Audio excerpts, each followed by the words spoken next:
नहीं तो आप पीछे क्यों हटे और मुझे आगे क्यों जाने दिया? अब सुनो इश्क का जवाब, सुनो इश्क की जबान में सुनो। सिद्दीक अकबर कहते हैं या रसूल अल्लाह, मुझे मालूम है कि हाँ अगर आपने हुक्म दिया था और मैं नमाज पढ़ाता तो पढ़ाता रहता, नमाज हो जाती, लेकिन या रसूल अल्लाह अबू कहाफा के बेटे में इतनी हिम्मत नहीं है कि नबियों का सरदार पीछे हो और गुलाम आगे हो।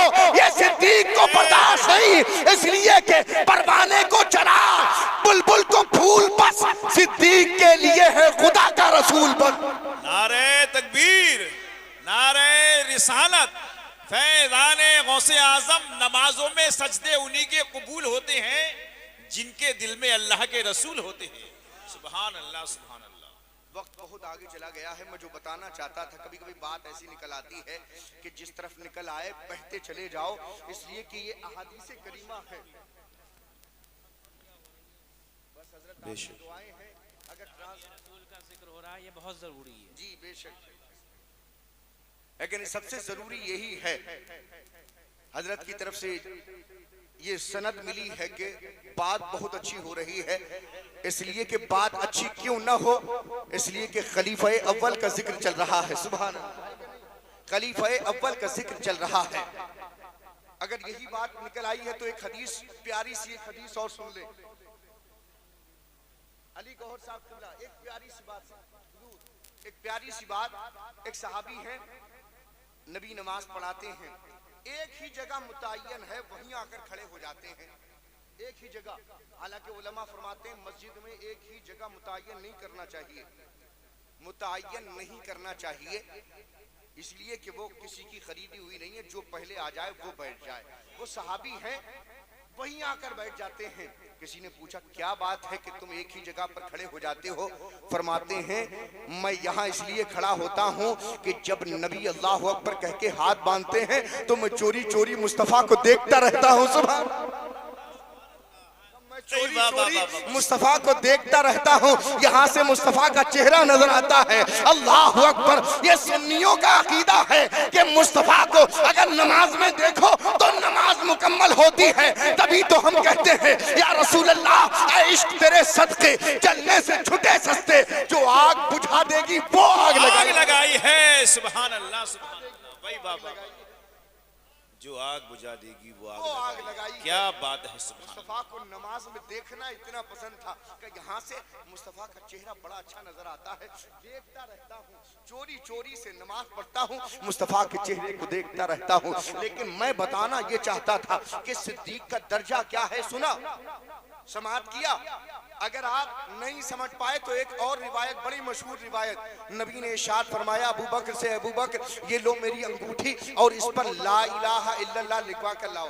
क्या बोल कर क्या? ला इलाहा इल्लल्लाह। सिद्दीक अकबर गए और लिखवाया ला इलाहा इल्लल्लाह। उसके बाद कहा इस पर और लिख दो, मेरी तरफ से इजाफा कर दो, ला इलाहा इल्लल्लाह मुहम्मदुर रसूलुल्लाह सल्लल्लाहु ताला अलैहि वसल्लम। नबी ने क्या कहा था? क्या लिखवाना है? ला इलाहा इल्लल्लाह। लिखवाया क्या? ला इलाहा इल्लल्लाह मुहम्मदुर रसूलुल्लाह। जब नबी की बारगाह में अंगूठी पेश की तो उस पर लिखा था ला इलाहा इल्लल्लाह मुहम्मदुर रसूलुल्लाह अबू बकर हबीबुल्लाह। एक रिवायत कहती है लिखा था अबू बकर सिद्दीक, इतना लिखा था। नबी ने कहा ला इलाहा इल्लल्लाह लिखवाना, अबू बकर सिद्दीक ने कहा लिखो ला इलाहा इल्लल्लाह मुहम्मदुर रसूलुल्लाह। जब नबी को पेश की गई तो लिखा था ला इलाहा इल्लल्लाह मुहम्मदुर रसूलुल्लाह और अबू बकर सिद्दीक, इतना लिखा, 3 लफ्ज। नबी ने अंगूठी देखी, कहा अबू बकर ये क्या है?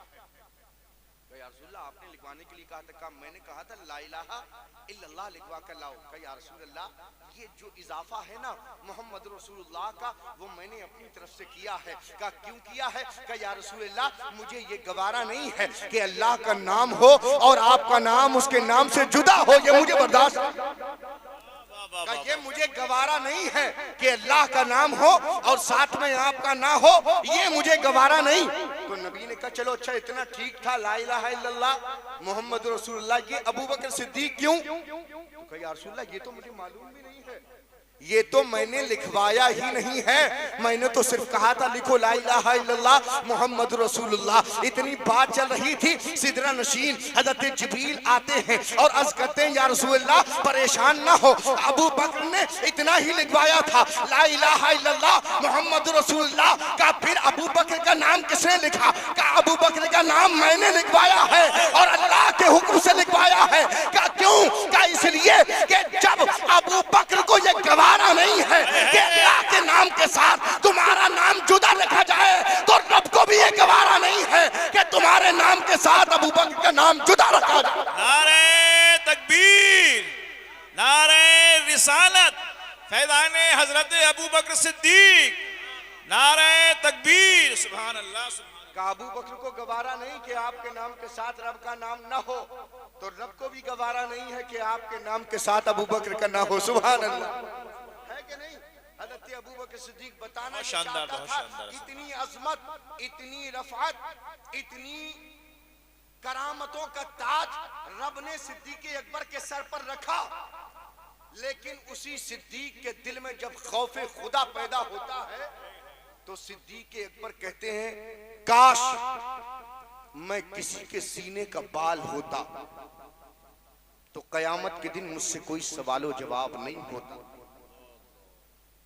फिक्र को मरकूज करें, वो जो नबियों में, नबियों के बाद, जो नबियों के बाद सबसे अफजल है, वो जिसकी करामतों का ठिकाना नहीं, वो जिसकी अजमत को हम नहीं पहचान सकते, वो सिद्दीक अकबर जब खौफे खुदा में होता है तो वो सिद्दीक अर्ज करते हैं काश मैं किसी के सीने का बाल होता ताकि कयामत के दिन मुझसे सवाल नहीं किया जाता।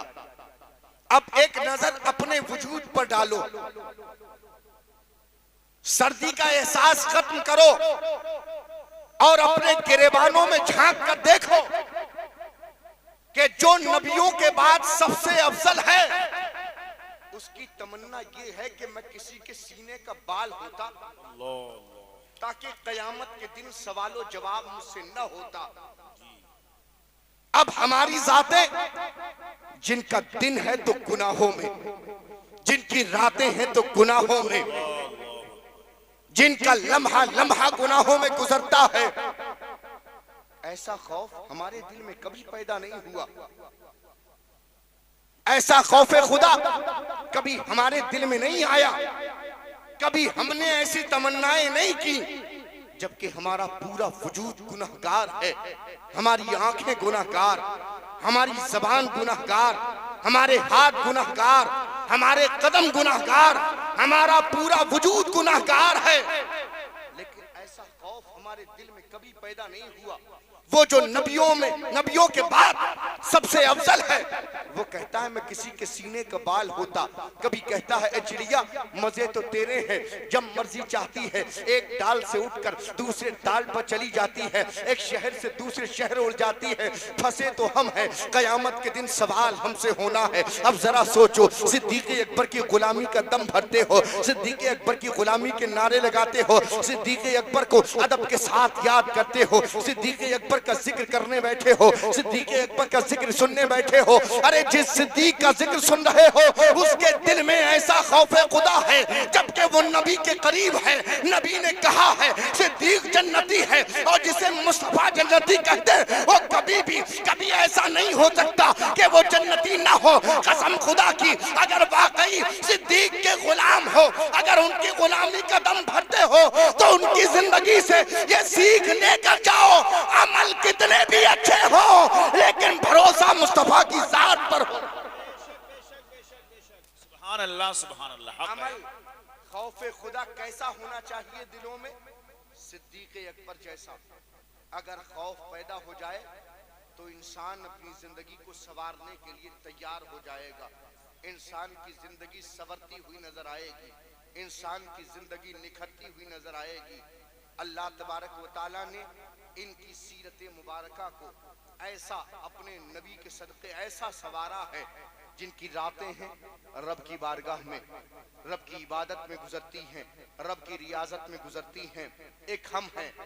मैंने एक बात गालिबन अगर आपको याद हो तो मैंने कहा था कि 10 वो बातें कि जिनकी वजह से रब दुआ कबूल नहीं करता, कहा था मैंने, अगर आपको याद हो। एक बात मैंने आपको बताई थी, एक बात मैं आज बताता हूँ, 8 बचेंगी वो कभी ना कभी आप सुनेंगे इंशाअल्लाह। एक बात सुने, हजरत इब्राहिम इब्ने अदहम ने कहा था कि तुम्हारे दुआ कबूल न होने की एक वजह यह है कि तुम अपनी खूबियां देखते हो। क्या कहा? अपनी खूबियां देखते हो लेकिन दूसरों के ऐब तलाश करते हो। अपने गिरेबान में कुछ झांक कर नहीं देखते कि आप कैसे हो, लेकिन दूसरों के ऐब तलाश करते हुए घूमते हो, खुद के गिरेबान में कभी झांक कर नहीं देखा। अब थोड़ा सा अपनी जिंदगी में सोचें कि आप क्या करते हैं। आपने कभी किसी इमाम के दामन को पकड़ा और उसी की गलतियां तलाश करना शुरू कर दी? आपने किसी मुअज्जिन को देखा और थोड़ी सी कमी नजर आई तो समझाने के अलावा आपने उसका दामन फाड़ना शुरू कर दिया? या आपका पड़ोसी कोई नमाजी है, अगर उसने आपसे आपकी मोहब्बत में कह दिया कि चलिए नमाज पढ़ने चलिए, तो आप कहते हैं बड़ा मुल्ला बना फिरता है, बड़ा नमाजी बना फिरता है,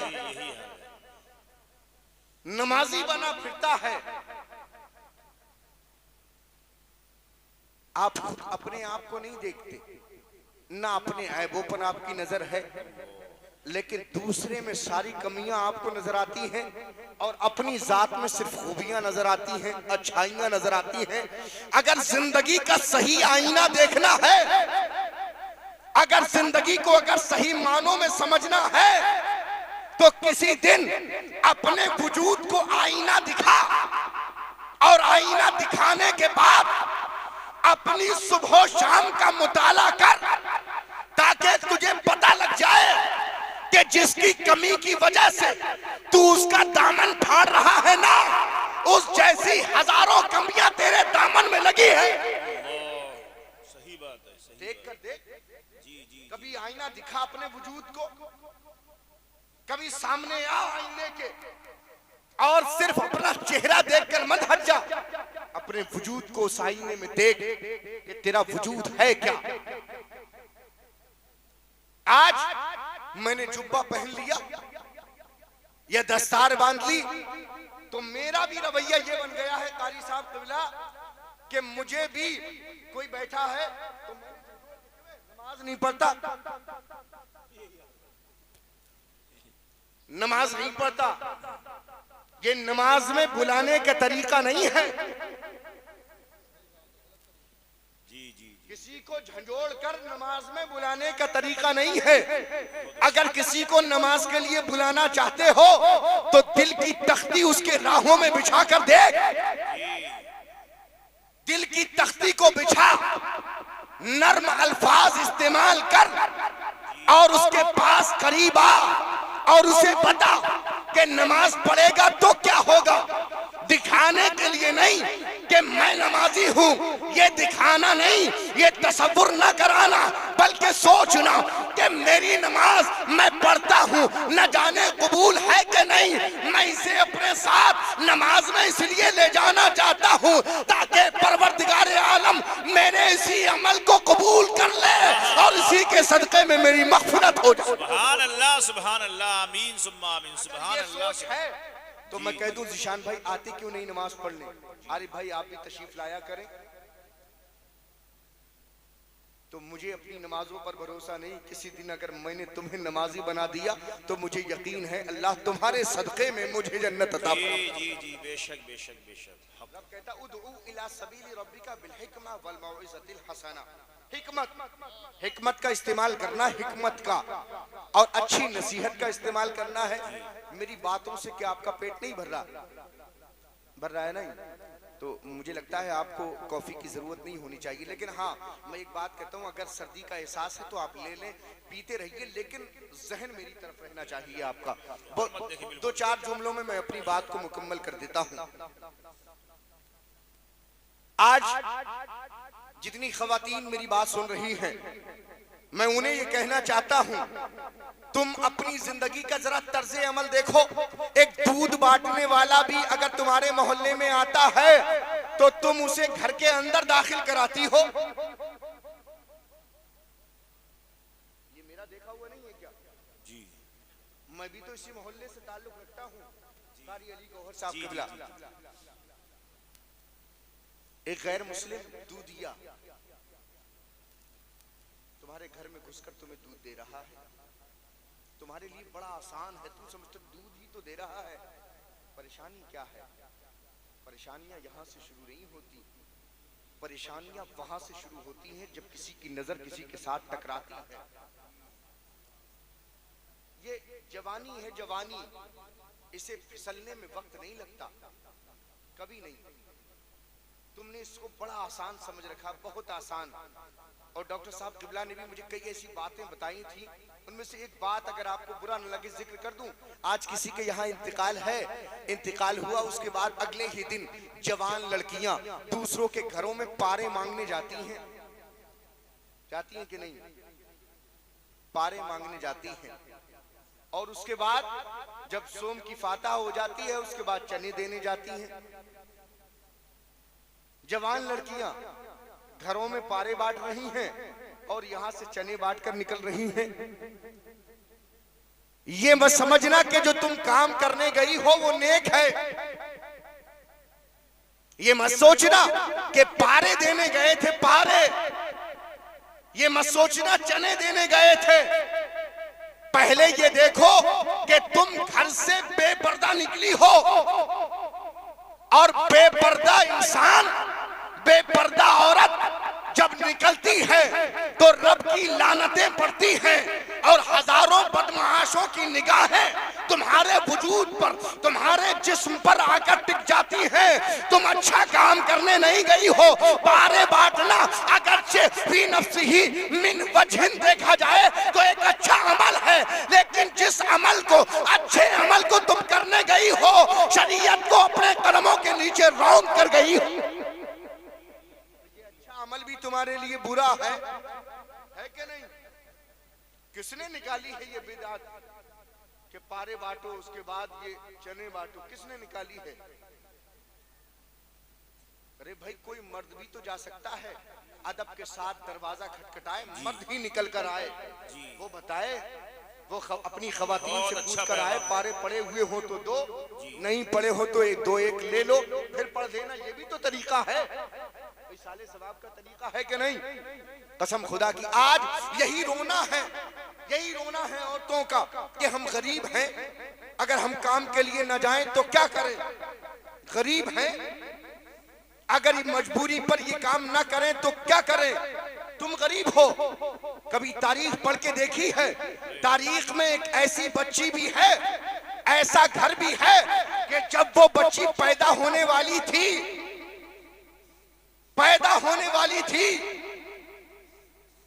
तो बाप के पास इतना कपड़ा भी नहीं था कि उसको पैदा होने के बाद उस कपड़े में लपेटा जा सके। तुम अपनी गरीबी का रोना रोती हो, तुम्हारे पास इतना कपड़ा है कि अगर तुम हर दिन बदलो तो कई महीने तुम्हारे इन कपड़ों में निकल जाए। कई महीने, ये मेरा दावा है। किसी भी गरीब लड़की को उठाकर देख लो आप, उसका सामान चेक कीजिए, इतने कपड़े हैं औरतों के पास कि जिसका जवाब नहीं। उसके बाद भी कब रहेगी? अब गुर्बत का बहाना। वो लड़की पैदा होने वाली है, लड़की का नाम अभी नहीं बताया, मैं जब नाम बताऊंगा इंशाअल्लाह ईमानी रूह मचलेगी। पैदा होने वाली है लड़की, बच्चा पैदा होने वाला है और उसको लपेटने के लिए कोई कपड़ा तक नहीं है, और घर में जलाने के लिए कोई चिराग तक नहीं। चिराग है मगर उसमें डालने के लिए कोई तेल वगैरह नहीं है कि जिससे उस दिए को रोशन किया जा सके। इससे बड़ी गुर्बत और क्या होगी? उसकी बड़ी बहन जो अभी पैदा होने वाली है, उसकी बड़ी बहन ने अपने वालिद से कहा था, ऐ वालिद गिरामी, लेकिन वालिद भी बड़े खुददार थे, पहले ही रब की बारगाह में कह चुके थे, मौला मैं सिर्फ तेरा भिखारी हूँ, कभी किसी के दर पर हाथ फैलाऊंगा नहीं। बात है बाप के अल्फाज थे, कसम खा चुके थे कि किसी के दर पर हाथ नहीं फैलाऊंगा। लेकिन उसी गुर्बत के आलम में जब बच्चा पैदा होने वाला है, वही बड़ी बेटी अपने बाप से कहती है, वालिदे गिरामी जाओ पड़ोस से जाओ, थोड़ा सा तेल मांग कर ले आओ, ताकि दिए में उस तेल को डाला जा सके और जो बच्चा पैदा होने वाला है रोशनी में दुनिया में आए, और उसी रोशनी में कहीं पर पड़ा हुआ कोई कपड़ा हम तलाश कर ले ताकि उस कपड़े में उसको लपेटा जा सके। तुम अपनी गुर्बत का रोना रोते हो, तुम्हारे पास दर्जनों के हिसाब से तुम्हारे पास कपड़े हैं, लपेटने तक के लिए कपड़ा नहीं है। बाप ने कह रखा था, मौला किसी से मांगूंगा नहीं। बेटी ने ऐसी गुर्बत के आलम में कह दिया, जाना ही है, तेल लेकर आइए। बाप ने कदम निकाले, डगमगाते हुए कदम, क्योंकि रब से कह चुका है, मौला तेरे सिवा कहीं हाथ फैलाऊंगा नहीं। पड़ोसी के दरवाजे पर पहुंचे, बड़ी हिम्मत की कि कुछ मांग लिया जाए, तेल मांग लिया जाए, लेकिन दिल कहता है, अपने रब से वादा किया है तूने कि मांगूंगा किसी से नहीं। बगैर दरवाजा खटखटाए वापस आए। बेटी ने पूछा, वालिद गिरामी तेल ले आए? बड़ी लड़खड़ाती हुई जबान में कहा था, बेटी पड़ोसी का दरवाजा बंद है, पड़ोसी का दरवाजा बंद है। कहीं बेटी ये न कहे कि बाप गया नहीं था, बाप ये सोच रहा है, वादा कर चुका हूं रब से, कहीं हाथ फैलाऊंगा नहीं, बनकर तो देखो ऐसे, हाथ नहीं फैलाऊंगा। बेटी ने जवाब दिया, वालिद गिरामी अगर एक दरवाजा बंद था तो दूसरा दरवाजा खुला हुआ भी तो था, दूसरे दरवाजे पर चले जाते। एक दरवाजा अगर बंद था तो दूसरे पर चले जाते। वालिद ने कहा, बेटी वो दूसरे दरवाजे की बात कर रही है ना, दूसरा दरवाजा सहन देखो, क्या दूसरे दरवाजे की बात कर रही है? हाँ बेटी वो खुला है और हमेशा खुला ही रहता है, लेकिन वहाँ अल्फाज की कोई कीमत नहीं है, वहाँ कहने की जरूरत पेश नहीं आती। वो दरवाजा ऐसा है, वहाँ अल्फाज नहीं, दिल की दस्तक काम आती है। सुभान अल्लाह, सुभान अल्लाह। बेटी ने दूसरा दरवाजा कहा था जो पड़ोस से पड़ोस में था, बाप ने दूसरा दरवाजा रब का कहा। क्या बात है। का बेटी परेशान क्यों होती, वहां कहने की जरूरत ही नहीं है, वो तो दिल की दस्तक जानता है क्या कहना चाहता है। क्या बात है, सुभान अल्लाह। इधर बेटी ने कहा, कुछ लाए? नहीं लाए। का दूसरे दरवाजे पर खटखटा दे, दूसरा दरवाजा देख लेते। का दूसरे दरवाजे वाला जानता है। इधर ये अफसोस तो था, गुर्बत थी, अफसोस था कि काश ऐसे वक्त में कुछ होता तो कपड़ा खरीद कर लाता, तेल लाता, तो कपड़े में बच्चे को लपेटा जा सकता था और उसके बाद तेल चिराग में डाला जाता तो घर भी रोशन हो सकता था। अफसोस था। इधर आंख बंद हुई, मुकद्दर का सितारा चमका, मदीने वाले तशरीफ ले आए हैं। सुभान अल्लाह, सुभान अल्लाह। मदीने वाले आका तशरीफ लाए। फरमाया, परेशान क्यों है? क्या या रसूल अल्लाह, बच्चा पैदा होने वाला है, लेकिन गुर्बत का ये आलम, उसे लपेटने के लिए कोई कपड़ा तक नहीं है, चिराग जलाने के लिए तेल भी नहीं, तो मुस्तफा ने कहा परेशान क्यों है? अगर लो रब की बारगाह में लगाई है तो परेशान ना हो, जा बसरा के बादशाह के पास चला जा और कहना कि तुम्हारे ऊपर 1000 दिरहम मेरे उधार है। 1000 दिरहम बादशाह के पास। अब ये ख्वाब में कहने लगा, या रसूल अल्लाह मेरे तो उधार है ही नहीं। का तू चला तो जा, यही कहना। क्या बात है। अब ये शख्स उठा, बादशाह बसरा के बादशाह के पास पहुंचता है। दरवाजा खटखटाया, दरबार ने खोला। कहा क्यों? कहा बादशाह से मिलना है। कहा बादशाह से क्यों मिलना है? कहा अल्लाह, कहा मुझे मेरा कुछ कर्ज है उसके ऊपर वो लेना है। कहा तुम्हारा कर्ज? तुम तो बड़े गरीब हो, तुमने बादशाह को कब कब कर्ज दे दिया है? कहा बादशाह से मुलाकात तो कराओ। बादशाह से मुलाकात हुई। जब कहा मैं तुमसे तन्हाई में बात करना चाहता हूँ। कहा तन्हाई में बात करना क्या चाहता है? मुस्तफा ने पहले ही बता दिया था, जब बसरा के बादशाह के करीब हो जाओ तो उससे कहना कि तुम रात की तन्हाई में अकेले में जो नबी को दुरूद पढ़ते हो, जुमे की रात में तुमने दुरूद नहीं पढ़ा है, 1000 दिरहम का टैक्स देना पड़ेगा। सुभान अल्लाह, 1000 दिरहम का टैक्स देना। क्या बात है, 1000 दिरहम का टैक्स। बसरा के बादशाह ने सुना। कि मैं हाजिर इसलिए हुआ हूँ, मुस्तफ़ा जाने रहमत तशरीफ लाए थे, कहा था कि तुम रोज नबी की बारगाह में 1000 मर्तबा दुरूद पाक पढ़ते हो, लेकिन जुमे की रात तुम काम से थके हुए थे, तुम दुरूद पढ़ना चाहते थे लेकिन तुम्हें नींद का गलबा आया और तुम सो गए थे, नबी पर दुरूद नहीं पढ़ा था, उसी के टैक्स में तुम्हें 1000 दिरहम देना पड़ेंगे। अल्लाह अकबर। बसरा के बादशाह ने सुना, आंखों में अलग सी चमक है, चेहरे पर अलग सी खुशी है। कहने लगा क्या पता हकीकत में मुस्तफा ने मेरा पता तुझे बताया है? कहा का नबी के ज़बान पर मेरा नाम आया था। कहा आया था? का 1000 दिरहम क्या पूरा खजाना है, जितना चाहे लेकर चला जा। नारे तकबीर, नारे रिसालत, फैज़ाने गौसे आज़म, सुभान अल्लाह सुभान। 1000 दिरहम क्या है? पूरा खजाना तेरे लिए खुला है, जितना चाहे लेकर चला जा। कहा नहीं, जितना कहा है नबी ने उतना ही लूंगा। उतने दिरहम दिए गए। अल्लाह अकबर। ये मस्त है अपनी मस्ती में। कौन? बसरा के बादशाह अपनी मस्ती में मस्त है और कहते हैं नबी की जबान पर मुझ जैसे गुनाहगार का नाम, नबी की जबान पर मुझ जैसे निकम्मे का नाम, नबी की मुबारक जबान पर मुझ जैसे खताकार का नाम आया है। कसम खुदा की मुझे यकीन हो गया है कि वो ऐसा आका है, मदीने में रहता है लेकिन सारे गुलामों को मदीने से रहकर देखा करता है। बेशक बेशक, सुभान अल्लाह सुभान अल्लाह। वाह वाह। नहीं है, किसी को मालूम नहीं है कि मैं हर रात नबी पर दुरूद पढ़ता हूँ, या तो मैं जानता हूँ या मेरा अल्लाह जानता है या उसका नबी जानता है, किसी तीसरे को मालूम नहीं है। वाकई जुमे के दिन मैंने नबी पर दुरूद नहीं पढ़ा था। इसका मतलब ये है कि नबी इसके ख्वाब में आए थे, नबी ही ने बताया था। यहीं से हम सुन्नियों का अकीदा बोलता है, बरेली का इमाम बोलता है या रसूल अल्लाह सरे अर्श पर है तेरी गुजर, दिले फर्श पर है तेरी नजर, मलकूत मुल्क में कोई शय नहीं वो जो तुझ पे आया। वाह वाह वाह वाह वाह। सब जानते हैं मुस्तफा पुकारो तो, सलीका तो हो, जानते हो वो पैदा होने वाली लड़की कौन थी? गुर्बत का रोना रोते हो ना, वो पैदा होने वाली लड़की वो है जिसे तारीख में राबिया बसरिया के नाम से याद किया जाता है। सुभान। वो राबिया अंधेरी रात में पैदा हुई।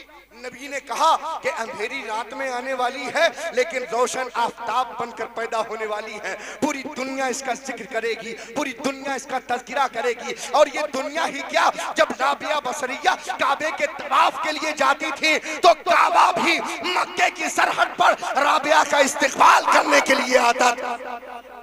औरतें अगर राबिया बसरिया अपने अंदर शामिल कर ले तो दुनिया बदल सकती है। गरीबी का रोना मत रोना, गरीबी का रोना कभी मत रोना। उनके पास तो लपेटने के लिए कपड़ा तक नहीं था और ऐसी इबादत की है रब की, ऐसी रियाजत की है कि आज तक दुनिया उन्हें याद करती है। 97 हिजरी में पैदा होने वाली वो जात आज तक उसे याद किया जाता है।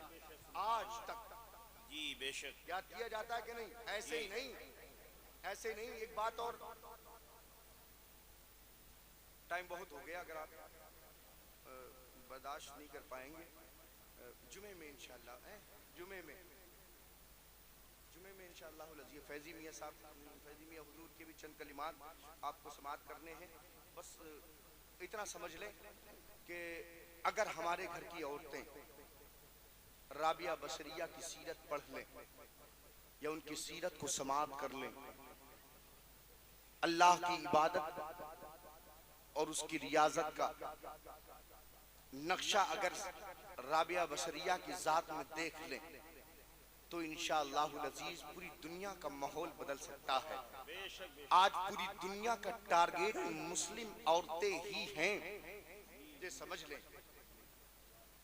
और अगर इन चीजों से, इन फहश बातों से, इन चीजों से अगर कोई चीज बचा सकती है तो वो नमाज है, जो सबको महफूज रखने वाली शय है। मैं अपने सुनने वाली खवातीन से बस इतना कहना चाहता हूँ, तुम नमाजी हो जाओ, तुम नमाज पढ़ने लगो। राबिया बसरिया की सीरत सुन लो, राबिया बसरिया की सीरत पढ़ लो, फातिमातुज ज़हरा की सीरत पढ़कर देखो, तुम अच्छी हो जाओ, तुम नमाजी हो जाओ। अगर तुम मुत्तकिया पारसा अगर तुम बन गई तो पूरे घर का माहौल सुधर सकता है। ये जुआ खेलने के लिए निकलने वाला लड़का तुम्हारी एक आवाज पर ठहर सकता है, ये बेनमाजी बच्चा तुम्हारी एक आवाज पर नमाज पढ़ सकता है अगर तुम चाहो तो। इसलिए कि बाबा फरीदुद्दीन की माँ ने ही बाबा फरीदुद्दीन को नमाजी बनाया था। जी बेशक बेशक। आप भी बना सकती हैं अपने बच्चों को नमाजी, आप भी इनकलाब पैदा कर सकती हैं। बस अपना किरदार अच्छा कर लो, अपनी जिंदगी जीने का सलीका। ये खूबसूरती, ये जवानी चंद दिनों के लिए है बस, और ये खत्म होने वाली शय है, हमेशा बाकी नहीं रहेगी। तो न जवानी पर नाज करो, न अपनी खूबसूरती पर नाज करो। बस इतना सोच लो कि दुनिया में रब की इबादत के लिए पैदा की गई हो, रब की इबादत के लिए भेजी गई हो, उसकी इबादत कर लो। अगर तुम एक गरीब के आंगन में मरोगी और किरदार आला होगा तो पूरी दुनिया तुम्हें याद करती हुई नजर आएगी। अपना किरदार अच्छा कर लो। औरत अगर अच्छी है तो घर जन्नत निशा है, और अगर औरत अच्छी नहीं है तो घर हलाकत और बर्बादी के दहाने पर है, बस गिरने ही वाला है, सब कुछ तबाह होने वाला है। अपने आप को बचा लो, अपनी जिंदगियों को संवार लो, नमाजी बन जाओ। अल्लाह तबारक व तआला से दुआ है, मैंने ये चंद कलिमात औरतों के ताल्लुक से कहे हैं, परवरदिगार आलम बस हमारी खवातीन को इन्हीं पर अमल की तौफीक अता फरमा दे। सिर्फ नमाजी बन जाओ, सब कुछ अपने आप हो जाएगा। सारी दुनिया का टारगेट इस वक्त तुम ही हो। अपने आप को बचाओ, अपने ईमान को बचाओ, अपने अकीदे को महफूज रखो। और अभी मेरे बाद हुजूर सईदी फैजी मियां साहब क़िबला दामजिल्लुहु अलैना, उनके नसीहत आमेज कलिमात भी इंशाअल्लाह आप समाअत फरमाएंगे। वादा आपसे ये है, मैं अभी आपको 1 घंटा और परेशान करता, लेकिन मैंने सोचा कि सर्द बहुत रात है तो हजरत के चंद जुमले और बाकी जैसा हुजूर इरशाद फरमाएंगे वैसा ही हो जाएगा इंशाअल्लाह। बहुत जल्द आप अपने नरमो नाजुक बिस्तरों पर, अपने गद्दों पर होंगे, बस हजरत का इस्तेक़बाल कर लें।